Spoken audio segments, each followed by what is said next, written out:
ಆ ಒಂದು ಇನ್ಸಿಡೆಂಟ್ನಲ್ಲಿ ಏನಿದೆ ಅನ್ನೋದನ್ನು ನ್ಯಾಯಾಲಯ ಗಮನಕ್ಕೆ ತಂದಿದ್ದಾರೆ ನಮ್ಮ ಸೀನಿಯರ್ ಆದಂಥ ಟಾಮಿ ಸೆಬಾಸ್ಟಿನ್ ಸರು. ಸೊ ಅವರು ವಾದ ಮತ್ತೇನಂತ ಅಂದರೆ, ಇವಾಗ ನೀವು ಡೇ 1 ಇದ್ರ ಬಗ್ಗೆ ಏನಂತ ಅಂದರೆ ಮಾಹಿತಿ ನಿಮಗೂ ಕೂಡ ಗೊತ್ತಿದೆ. ಸೊ ಅವರು ಎಲ್ಲ ಒಂದು ವಿಚಾರಗಳನ್ನ ಒಂದು ಗಮನಿಸಿ ನ್ಯಾಯಾಲಯ ಏನಂತಂದರೆ ಇವತ್ತು ಒಂದು ಆರ್ಡ್ರನ್ನ ಕೊಟ್ಟಿದೆ. ಈಗ ಸೋಮವಾರ ಹೊರಗಡೆ ಬರ್ತಾರೆ, ಇವತ್ತಂತೂ ಬರೋದಕ್ಕಾಗೋದಿಲ್ಲ. ಭಾಗ್ಯವ್ರೀಗ ಮೊಮ್ಮಗಳಿಗೆ ಕಷ್ಟ ಆಗ್ತಿತ್ತ, ಅವರು ಹೇಗೆಲ್ಲ ಫೇಸ್ ಮಾಡಿದ್ರು, ಎಜುಕೇಷನ್ಗೆ ಸಮಸ್ಯೆ ಆಗ್ತಿತ್ತ, ಯಾಕಂದರೆ ಎಕ್ಸಾಮ್ ಎಲ್ಲ ಇತ್ತು ಮೊಮ್ಮಗಳಿಗೆ, ಹೇಗೆ ಫೇಸ್ ಮಾಡಿದ್ರು? ನೋವಿರುತ್ತಲ್ಲ, ಅವ್ರ ಮಗಳು ನೋವಿರುತ್ತೆ, ಅದಕ್ಕೂ ನೋವಿತ್ತು. ನೋವಿಲ್ಲ ಅಂತಲ್ಲ, ನೋವಿತ್ತು ಅದಕ್ಕೂ. ಏನಾದ್ರು ಹೇಳ್ಕೊಳ್ತಿದ್ಲ ಮೊಮ್ಮಗಳು? ಏನು ಹೇಳ್ಕೊತಾ ಇರಲಿಲ್ಲ, ಅದಕ್ಕೆ ನಾವು ಅಷ್ಟೊಂದು ಇದು ಮಾಡ್ತಾ ಇರಲಿಲ್ಲ. ಕ್ಲಾಸ್ ಬಗ್ಗೆ ಗಮನ ಇದು ಮಾಡಿಕೊಂಡು ಅಷ್ಟೇ, ಅಷ್ಟೊಂದೇನು ಇದು ಮಾಡ್ತಾ ಇರಲಿಲ್ಲ. ಮಕ್ಕಳು ಅಂದಮೇಲೆ ಎಲ್ಲರಿಗೂ ನೋವಿದ್ದೇ ಇರುತ್ತಲ್ಲ. ಈಗ ನಿಮಗೆ ಜೈಲಿಗೆ ಹೋಗಿದ್ದಕ್ಕೆ ಮಗಳು ಎಷ್ಟು ನೋವಿದೆಯೋ ಇವತ್ತು ರೇಣುಕಾಸ್ವಾಮಿ ಕುಟುಂಬಕ್ಕೂ ಕೂಡ ಇವತ್ತು ನೋವಿದೆ, ನಮಗೂ ಇದೆ. ಅವ್ರದ್ದು ಪಾಪ ನೋವಿದೆ, ಅವ್ರದ್ದು ಇಲ್ಲ ಅಂತಲ್ಲ, ನೋವಿದೆ ನಮಗೂ ಅಷ್ಟೇ. ಸರಿ, ಇದಿಷ್ಟು ಪವಿತ್ರಗೌಡ ಅವರ ತಾಯಿ ಆಗಿರುವಂತಹ ಭಾಗ್ಯ ಅವರ ಮಾತು. ನಮಗೆ ತುಂಬ ನೋವಿದೆ.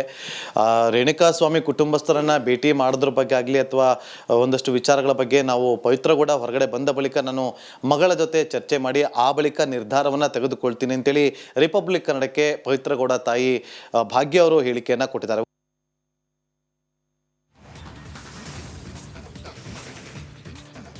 ಓಕೆ, ಕೊನೆಗೂ ಫಲಿಸಿತು ದರ್ಶನ್ ಪತ್ನಿ ವಿಜಯಲಕ್ಷ್ಮಿ ಪ್ರಾರ್ಥನೆ. ಬೇಲ್ಗೆ ಕನಕದುರ್ಗಮ್ಮ ದೇವಿ ಮೊರೆ ಹೋಗಿದ್ರು ವಿಜಯಲಕ್ಷ್ಮಿ ಬಳ್ಳಾರಿಲಿ. ಮಧ್ಯಂತರ ಬೇಲ್ ಮುನ್ನ ಹಾಗೂ ನಂತರ ದೇಗುಲಕ್ಕೆ ಭೇಟಿ ಕೊಟ್ಟಿದ್ರು. ದರ್ಶನ್ ಜಾಮೀನಿಗಾಗಿ ಕಣ್ಣೀರಿನ ಮೊರೆ ಇಟ್ಟಿದ್ರು ವಿಜಯಲಕ್ಷ್ಮಿ. ರೆಗ್ಯುಲರ್ ಬೇಲ್ ಸಿಕ್ಕ ಬಳಿಕ ಮತ್ತೊಮ್ಮೆ ಬರೋದಾಗಿ ಹರಕೆಯನ್ನು ಹೊತ್ಕೊಂಡಿದ್ರು.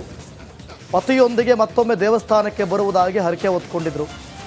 ಸೊ ಈ ಹರಕೆ, ಆ ಪ್ರಾರ್ಥನೆ, ಅವರ ಹೋರಾಟ ಇವತ್ತು ಫಲಿಸಿದೆ.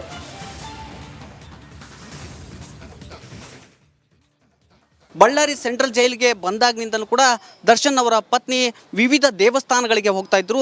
ಅದರಲ್ಲೂ ಕಾಮಾಖ್ಯ ದೇವಸ್ಥಾನಕ್ಕೆ ಹೋಗಿದ್ರು. ಅಲ್ಲಿಂದ ವಿಶೇಷವಾಗಿ ಬಿಳಿ ಬಟ್ಟೆಯನ್ನು ತಂದು ದರ್ಶನ್ ಅವರಿಗೆ ಕೊಟ್ಟಿದ್ರು. ಬಳ್ಳಾರಿಯ ಕನಕದುರ್ಗಮ್ಮ ದೇವತೆ ಸಾಕಷ್ಟು ಪವರ್ಫುಲ್. ಆ ದೇವಸ್ಥಾನದಲ್ಲಿ ಹೋಗಿ ನೀವು ಒಂದು ಧ್ಯಾನವನ್ನು ಮಾಡಿದರೆ, ಜೊತೆಗೆ ಅಲ್ಲಿ ವಿಶೇಷ ಪೂಜೆಯನ್ನು ಮಾಡಿಸಿದರೆ ನಿಮಗೆ ಒಳ್ಳೆಯದಾಗುತ್ತೆ. ದರ್ಶನ್ ಅವರು ಖಂಡಿತವಾಗ್ಲೂ ಕೂಡ ಆಚೆ ಬರ್ತಾರೆ ಅಂತ ಹೇಳಿದ್ರು. ದರ್ಶನ್ ಅವರ ಪತ್ನಿಯು ಕೂಡ ಈ ಒಂದು ದೇವಸ್ಥಾನಕ್ಕೆ ಬಂದು ಕಣ್ಣೀರನ್ನು ಹಾಕಿದ್ರು. ಇದನ್ನು ನಾವು ಹೇಳ್ತಿಲ್ಲ, ಸ್ವತಃ ಅರ್ಚಕರು ಹೇಳ್ತಾರೆ. ಈಗ ಅವ್ರನ್ನ ಮಾತನಾಡ್ತೀನಿ. ಸ್ವಾಮೀಜಿ, ದರ್ಶನ್ ಅವರ ಪತ್ನಿ ವಿಜಯಲಕ್ಷ್ಮಿ ದೇವಸ್ಥಾನಕ್ಕೆ ಬಂದಿದ್ರು, ಅವರು ಕಣ್ಣೀರು ಹಾಕಿದ್ರು ಅಂತ ಹೇಳ್ತಾ ಇರ್ತಕ್ಕಂಥದ್ದು, ಏನು ಹೇಳ್ತೀರಿ ಇದ್ರ ಬಗ್ಗೆ? ಇಲ್ಲ ಸರ್, ಅವರು ಅದಂತೂ ಖಂಡಿತ. ಅವರು ಸ್ವತಃ 4 ಸಲ ಬಂದಿದ್ದಾರೆ. 4 ಸಲ ಬಂದು ಅವರು ಸೀದಾ ಬರೋದು ಒಳಗಡೆ ಅಂದರೆ ಒಂದು ಗೇಟ್ ಇದೆ ಸರ್. ಗೇಟ್ ಬಿಟ್ಟರೆ ಗರ್ಭಗುಡಿ ಮುಂದೆ ಕುಂತು ಧ್ಯಾನ ಮಾಡ್ತಾ ಇದ್ರು ಅಷ್ಟೇ. ಅವರು ಧ್ಯಾನ ಅಂದರೆ ಒಂದು ಬಾಧೆಯಿಂದ ಜಸ್ಟ್ ಕಣ್ಣಾಗೆ ಸ್ವಲ್ಪ ನೀರು ಹಾಕಿ ಬಾಧೆಯಿಂದ 2 ಸಲ 3 ಸಲ ಹಂಗೆ ಮಾಡಿದ್ದಾರೆ. ಇಲ್ಲಿಯ ಜಲ ಮತ್ತು ಕುಂಕುಮ ನಿಂಬೆಹಣ್ಣನ್ನು ತೆಗೆದುಕೊಂಡು ಹೋದಂತೆ ಇಲ್ಲಿಯ ಬಾವಿಯ ವಿಶೇಷತೆ ಏನು, ಇಲ್ಲಿಯ ಜಲದ ವಿಶೇಷತೆ ಏನು, ಅದನ್ನು ಹೇಳೋದಾದರೆ ಜೈಲಿನಲ್ಲೂ ಕೂಡ ಒಂದು ಬಾವಿ ಇದೆ ಅಂತ ನೀವು ಈಗಾಗಲೇ ಹೇಳಿದ್ರಿ. ಹೌದು, ಈಗ ಇದು ರಿಮಾರ್ಕ್ ಮಾಡಿದ್ದಾರೆ ಸರ್. ಆ್ಯಕ್ಚುಲಿ ಇದು ತೀರಾ ಪೂರ ಹಳೇದಿದು.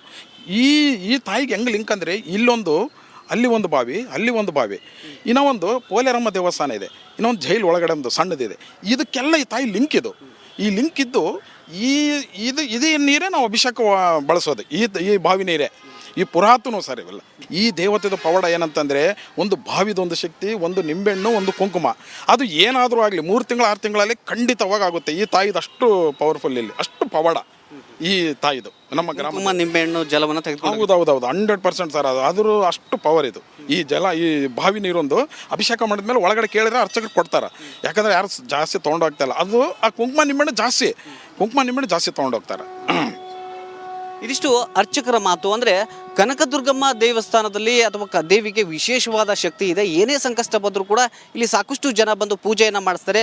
ಇಲ್ಲಿಯ ಜಲವಾಗಿರ್ಬೋದು, ಜೊತೆಗೆ ಕುಂಕುಮ, ನಿಂಬೆಹಣ್ಣು ಇವುಗಳನ್ನು ತೆಗೆದುಕೊಂಡು ಹೋದರೆ ಅವರಿಗೆ ಸಂಕಷ್ಟ ನಿವಾರಣೆ ಆಗುತ್ತೆ ಅಂತ ಅರ್ಚಕರು ಕೂಡ ಹೇಳಿದರು. ಹೀಗಾಗಿ ದರ್ಶನ್ ಅವರ ಪತ್ನಿ ವಿಜಯಲಕ್ಷ್ಮಿ ಕೂಡ ಇದೇ ದೇವಸ್ಥಾನಕ್ಕೆ ಬಂದು ಪೂಜೆಯನ್ನು ಮಾಡಿಸಿ ಧ್ಯಾನವನ್ನು ಕೂಡ ಮಾಡಿದರು. ಜೊತೆಗೆ ಕುಂಕುಮ ಜೊತೆಗೆ ನಿಂಬೆಹಣ್ಣನ್ನು ತೆಗೆದುಕೊಂಡು ಹೋಗಿ ದರ್ಶನ್ ಅವರಿಗೆ ಕೊಟ್ಟಿದ್ರು ಅಂತ ಇಲ್ಲಿ ಅರ್ಚಕರು ಹೇಳ್ತಾ ಇರ್ತಕ್ಕಂಥದ್ದು.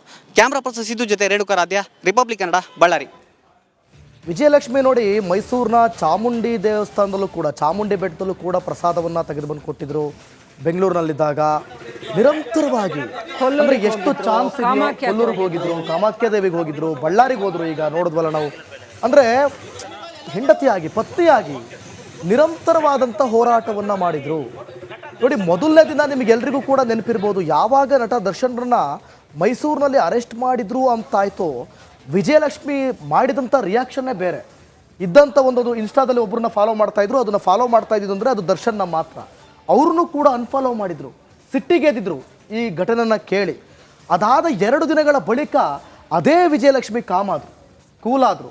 ಅಂದರೆ ಪತಿಯ ಪರ ನಿಂತ್ಕೊಂಡ್ರು. ಓಕೆ, ನಟ ದರ್ಶನ್ರನ್ನ ನಾನು ಹೋರಾಟ ಮಾಡಿ ಬಿಡಿಸ್ಕೊಂಡು ಬರ್ತೀನಿ, ನಾವು ಹೇಳ್ದಂಗೆ ಕೇಳ್ಕೊಂಡಿರ್ಬೇಕು. ಅಲ್ಲ ಗೊತ್ತಿಲ್ಲ ಪಾಪ ಅವ್ರು ಹಾಗೆಲ್ಲ ನಾವು ಹೇಳ್ದಂಗೆ ಕೇಳ್ಕೊಂಡಿರ್ಬೇಕು ಅಂತ ಹೇಳಿದಾರೋ ಇಲ್ವೋ ಗೊತ್ತಿಲ್ಲ. ಆದ್ರೆ ಒಬ್ಬ ಪತ್ನಿಯಾಗಿ ಲೈಫ್ ಪಾರ್ಟ್ನರ್ ಆಗಿ ಅವ್ರ ಪಾಪ ಶಿ ಇಸ್ ಪ್ಲೇಯಿಂಗ್. ಯಾಕಂದ್ರೆ 3 ದಿನ ಬಿಟ್ಟು 3 ದಿನ ನಂತರದಲ್ಲಿ ಅವ್ರು ಬದಲಾದ್ರು, ಹೆಂಡತಿ ಪತ್ನಿ ಬದಲಾದ್ರು. ಅಂದರೆ ಈಗ ಆಲ್ರೆಡಿ ತುಂಬ ದೂರುಗಳು ಅವ್ರ ಮೇಲೆ ಕೇಳಿದ್ವು, ಅವರೇ ಕೊಟ್ಟಿದ್ರು. ನಿಮಗೆ ಸಾರಥಿ ಸಿನಿಮಾ ಸಂದರ್ಭದಲ್ಲೂ ಕೂಡ ಗೊತ್ತೇ ಇದೆ, ಎಲ್ಲವೂ ಕೂಡ ಅವ್ರ ಕೈಲಿತ್ತು. ಸೊ ನಿರಂತರವಾದ ಹೋರಾಟ ಅದಾದ ಬಳಿಕ ಈಗ ಫಲಿಸಿದೆ. ಬ್ರೇಕಿಂಗ್ ಅಪ್ಡೇಟ್ ಬರ್ತಾ ಇರ್ತಕ್ಕಂಥದ್ದು. ದರ್ಶನ್ಗೆ ಜಾಮೀನು ಸಿಕ್ಕಿದ್ದಕ್ಕೆ ಫ್ಯಾನ್ಸ್ ಸಿಕ್ಕಾಪಟ್ಟೆ ಖುಷಿಯಾಗಿದ್ದಾರೆ. ನಟನ ನಿವಾಸದ ಬಳಿ ಬರ್ತಾನೆ ಇದ್ದಾರೆ ಅಭಿಮಾನಿಗಳು. ರಾಜರಾಜೇಶ್ವರಿ ನಿವಾಸದತ್ತ ಬರ್ತಾ ಇದ್ದಾರೆ ಅಭಿಮಾನಿಗಳು. ಏನು ಆಲ್ರೆಡಿ ಇವರೆಲ್ಲ ಹಾರ್ಡ್ ಕೋರ್ ಫ್ಯಾನ್ಸ್ ಅಂತ ಹೇಳಬೇಕು. ಯಾಕಂತಂದ್ರೆ ದರ್ಶನ್ಗೆ ಜಾಮೀನು ಸಿಗೋವರೆಗೂ ಅಭಿಮಾನಿಗಳಾಗಿ ಉಳ್ಕೊಂಡು ಈಗ ಜಾಮೀನು ಸಿಕ್ಕಿರುವಾಗ ತಮ್ಮ ಅಭಿಮಾನವನ್ನು ವ್ಯಕ್ತಪಡಿಸ್ತಾ ಇದ್ದಾರೆ. ಪಟಾಕಿ ಸಿಡಿಸಿ, ಸ್ವೀಟ್ ಹಂಚಿ, ಸಂಭ್ರಮ. ಬಾಸ್ ಡಿ ಬಾಸ್ ಅಂತ ಮೊದಲೇ ಅವರ ಘೋಷಣೆ ಏನಿದೆಯಲ್ಲ, ಆ ಘೋಷಣೆ ಕೂಗಿ ಖುಷಿನ ವ್ಯಕ್ತಪಡಿಸ್ತಾ ಇದ್ದಾರೆ. ಒಟ್ಟಾರೆ ಈಗ ದರ್ಶನ್ ಅವರ ತೂಗುದೀಪ ನಿಲಯ ಏನಿದೆಯಲ್ಲ, RR ನಗರ ನಿವಾಸದ ಬಳಿ ಸಂಭ್ರಮ. ಆಫ್ಟರ್ ಸೋ ಮೆನಿ ಡೇಸ್ ಸಂಭ್ರಮ ಕಾಣಿಸ್ಕೊಳ್ತಾ ಇದೆ, ಸಡಗರ ಕಾಣಿಸ್ಕೊಳ್ತಾ ಇದೆ. ಅಭಿಮಾನಿಗಳು ಜಮಾಯಿಸಿದ್ದಾರೆ. ಆ ತೂಗುದೀಪ ನಿಲಯ ಅನ್ನೋ ಬೋರ್ಡಿಗೆ ಒಂದು ಹೂವಿನ ಹಾರ ಹಾಕಿ ಸ್ವೀಟ್ ಹಂಚಿ ಖುಷಿ ಪಡ್ತಾ ಇದ್ದಾರೆ, ಸಂಭ್ರಮ ಪಡ್ತಾ ಇದ್ದಾರೆ. ಅಲ್ಲಿ ಯಾರು ಇಲ್ಲ. ಈಗ ದರ್ಶನ್ ಇನ್ನಷ್ಟು ಜೈಲಿನಿಂದ ಬಿಡುಗಡೆ ಆಗಿ ಬರಬೇಕು. ಅದೂ ಸೋಮವಾರ ಆಗುತ್ತೆ ಅಂತ ಹೇಳಲಾಗ್ತಾ ಇದೆ. ಲೀಗಲ್ ಪ್ರೊಸೀಜರ್ಸ್ ಎಲ್ಲ ಮುಗಿಬೇಕು. ಆ ನಂತರದಲ್ಲಿ ದರ್ಶನ್ ಬಿಡುಗಡೆಯಾಗಿ ಬರೋ ಅಂಥದ್ದು. ಆದರೂ ತೂಗುದೀಪ ನಿಲಯ ಒಂದು ರೀತಿಯಲ್ಲಿ ದರ್ಶನ್ ಪಾಲಿಗೆ ಐಕಾನಿಕ್ ಪ್ಲೇಸ್. ಅದು ದರ್ಶನ್ ಅಂದರೆ ತೂಗುದೀಪ ನಿಲಯ ಅನ್ನೋಷ್ಟರ ಮಟ್ಟಿಗೆ ಅವರು ಅಲ್ಲಿ ಇರ್ತಾ ಇದ್ದಂಥದ್ದು. ಸೊ ಹಾಗಾಗಿ ಅಲ್ಲಿ ಅಭಿಮಾನಿಗಳು ಜಮಾಯಿಸಿದ್ದಾರೆ, ಬರ್ತಾನೆ ಇದ್ದಾರೆ. ಇನ್ನೂ ಜನ ಬರ್ತಾನೆ ಇದ್ದಾರೆ. ಇಷ್ಟೋ ತನಕ BJS ಹಾಸ್ಪಿಟ್ಲ್ ಹತ್ರ ಒಂದಷ್ಟು ಜನ ಅಭಿಮಾನಿಗಳು ಬಂದಿದ್ರು, ಅಲ್ಲಿ ಕಾಣಿಸ್ತಾರೇನೋ ಅಂತ. ಇಲ್ಲ, ದರ್ಶನ್ ಅಲ್ಲೇ ಟ್ರೀಟ್ಮೆಂಟಲ್ಲಿ ಇದ್ದಾರೆ ಅಂತ ಹೇಳಲಾಗ್ತಾ ಇದೆ. ಈಗ RR ನಗರ ಮನೆ ಹತ್ರ ಜನ ಜಮಾಯಿಸ್ತಾ ಇದ್ದಾರೆ. ದರ್ಶನ್ ಅವ್ರನ್ನ ನೋಡೋದಕ್ಕೆ ಇಲ್ಲಿ ಬರಬಹುದು ಅನ್ನೋಂಥ ಒಂದು ನಿರೀಕ್ಷೆನಲ್ಲೂ ಇರ್ತಾರೆ ಅಭಿಮಾನಿಗಳು. ಜೊತೆಗೆ ತಮ್ಮ ಅಭಿಮಾನವನ್ನ ವ್ಯಕ್ತಗೊಳಿಸೋದಕ್ಕೂ ಕೂಡ ಕಾಯ್ತಾ ಇರ್ತಾರೆ. ಹಾಗಾಗಿ ಒಟ್ಟಿನಲ್ಲಿ RR ನಗರ ಮನೆ ಹತ್ರ ಸಾಕಷ್ಟು ಜನ ಅಭಿಮಾನಿಗಳು ಬಂದು ಜಮಾಯಿಸಿದ್ದಾರೆ.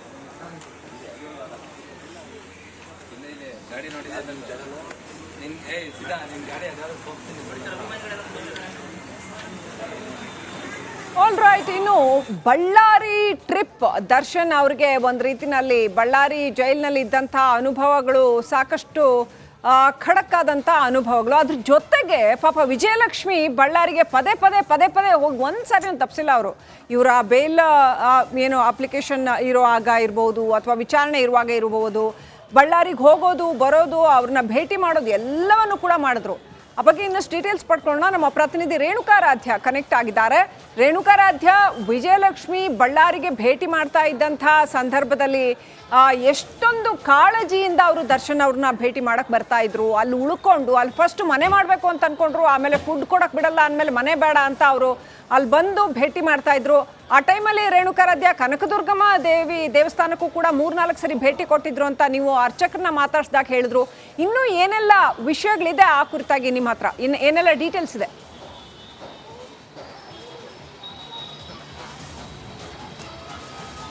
ಶ್ರೀಲಕ್ಷ್ಮಿ, ದರ್ಶನ್ ಜೈಲಿಗೆ ಸೇರಿದಾಗ ಅಂದರೆ ರೇಣುಕಾಸ್ವಾಮಿ ಕೊಲೆ ಪ್ರಕರಣದಲ್ಲಿ ಜೈಲಿಗೆ ಸೇರಿದ ಬಳಿಕ ವಿಜಯಲಕ್ಷ್ಮಿ ಅವರು ಸಾಕಷ್ಟು ಹೋರಾಟವನ್ನು ಮಾಡಿದರು. ಕಾನೂನು ಹೋರಾಟದ ಜೊತೆಗೆ ಅವರು ಗುಡಿ ಗುಂಡಾಂತರಗಳಿಗೂ ಕೂಡ ಭೇಟಿಯನ್ನು ಕೊಡ್ತಾ ಇದ್ರು. ಒಂದಲ್ಲ ಎರಡಲ್ಲ 10 ದೇವಸ್ಥಾನಗಳಿಗೆ ವಿಜಯಲಕ್ಷ್ಮಿ ಅವರು ಹೋಗಿ ಬರ್ತಾ ಇದ್ರು. ದೂರದ ಅಂದರೆ ಹೊರ ರಾಜ್ಯದ ಕಾಮಾಖ್ಯ ದೇವಾಲಯಕ್ಕೆ ಹೋಗಿದ್ರು. ಅಷ್ಟೇ ಅಲ್ಲದೆ ಮಂತ್ರಾಲಯದ ರಾಘವೇಂದ್ರ ಮಠ, ಜೊತೆಗೆ ಚಾಮುಂಡೇಶ್ವರಿ ದೇವಸ್ಥಾನ, ಮೈಸೂರಿನಲ್ಲಿ ಇರ್ತಕ್ಕಂಥ ಚಾಮುಂಡೇಶ್ವರಿ ದೇವಸ್ಥಾನ. ಈ ದೃಶ್ಯದಲ್ಲಿ ಏನು ನೋಡ್ತಿದ್ದಾರೆ, ಇದು ಕನಕದುರ್ಗಮ್ಮ ದೇವಸ್ಥಾನ. ದೇವಸ್ಥಾನ. ಅಂದರೆ ವಿಜಯಲಕ್ಷ್ಮಿ ಅವರು ಪ್ರತಿ ಬಾರಿ ಬಳ್ಳಾರಿ ಸೆಂಟ್ರಲ್ ಜೈಲಿಗೆ ಬಂದಾಗ ಈ ಒಂದು ದೇವಸ್ಥಾನಕ್ಕೆ ತಪ್ಪದೆ ಬರ್ತಾ ಇದ್ರು. ಈ ಒಂದು ದೇವಸ್ಥಾನಕ್ಕೆ 4 ರಿಂದ 5 ಬಾರಿ ವಿಜಯಲಕ್ಷ್ಮಿ ಅವರು ಬಂದು ವಿಶೇಷವಾಗಿ ಹರಕೆಯನ್ನ ಮಾಡಿಕೊಂಡಿದ್ರು. ಈ ವಿಷಯವನ್ನ ಸ್ವತಃ ಈ ದೇವಸ್ಥಾನದ ಅರ್ಚಕರು ಹೇಳಿದ್ರು. ಜೊತೆಗೆ ದರ್ಶನ್ ಅವರಿಗೆ ಬೇಲ್ ಸಿಕ್ಕಾಗಲೂ ಕೂಡ ಈ ದೇವಸ್ಥಾನಕ್ಕೆ ಬಂದು ವಿಜಯಲಕ್ಷ್ಮಿ ಅವರು ವಿಶೇಷವಾಗಿ ಪೂಜೆಯನ್ನ ಮಾಡಿಸಿದ್ರು. ಅಂದ್ರೆ ಈ ಒಂದು ದೇವಸ್ಥಾನದಲ್ಲಿ ಏನಾದರೂ ಪೂಜೆಯನ್ನ ಮಾಡಿಸಿದ್ರೆ, ಜೊತೆಗೆ ಪ್ರಸಾದವನ್ನ ತೆಗೆದುಕೊಂಡು ಹೋಗಿ ಸಂಕಷ್ಟದಲ್ಲಿದ್ದವರಿಗೆ ಕೊಟ್ರೆ